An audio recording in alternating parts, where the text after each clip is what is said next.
In a quiet village nestled between rolling hills and silver streams, there lived a young woman named Meera. She was kind, always smiling, and helped everyone.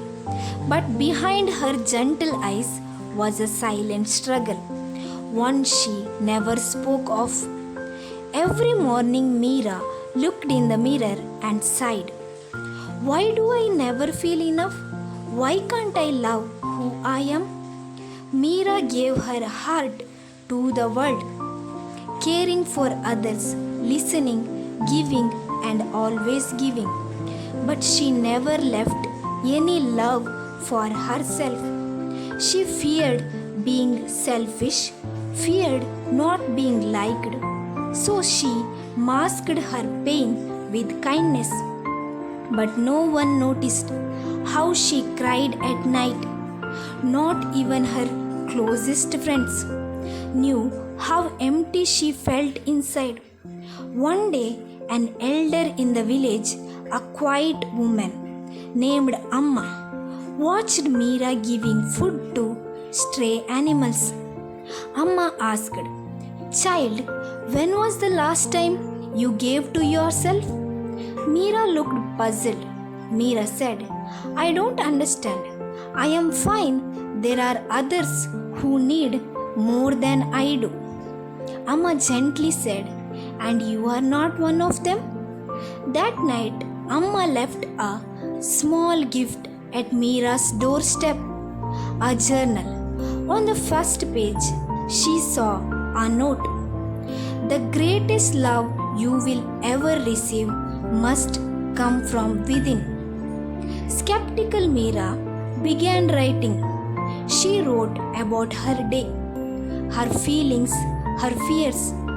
At first, it felt strange, but slowly something changed.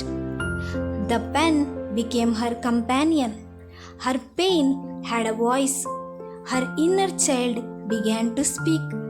She wrote about moments she felt unloved, about how she always compared herself, about how tired she was from pretending.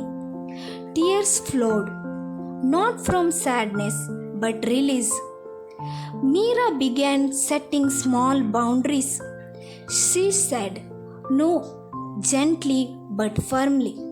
She stood in front of the mirror and instead of sighing, she whispered, I am trying and that is enough today. She began taking morning walks, humming to herself, watching flowers bloom.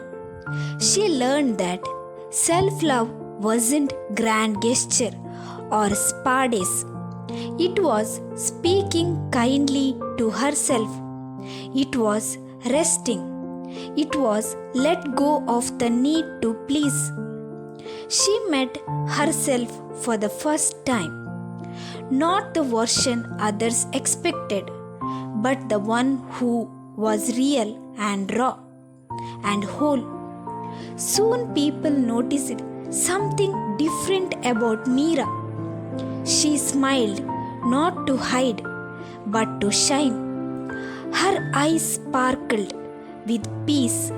Her kindness remained, but it came from abundance, not emptiness.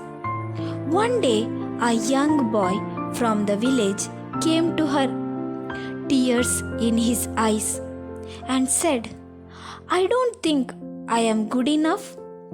Meera knelt down, looked into his eyes, and said, Then let's learn how to love ourselves.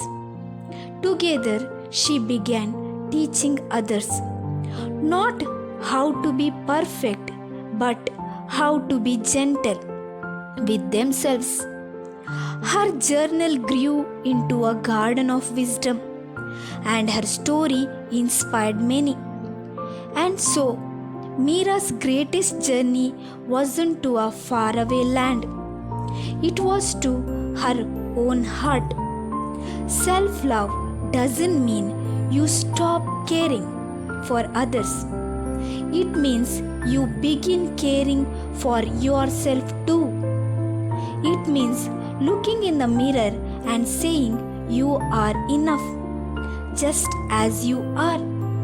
So, if you are watching this today and feel like Meera once did, start small. Be kind to yourself. Your journey begins now, and you are worthy of your own love.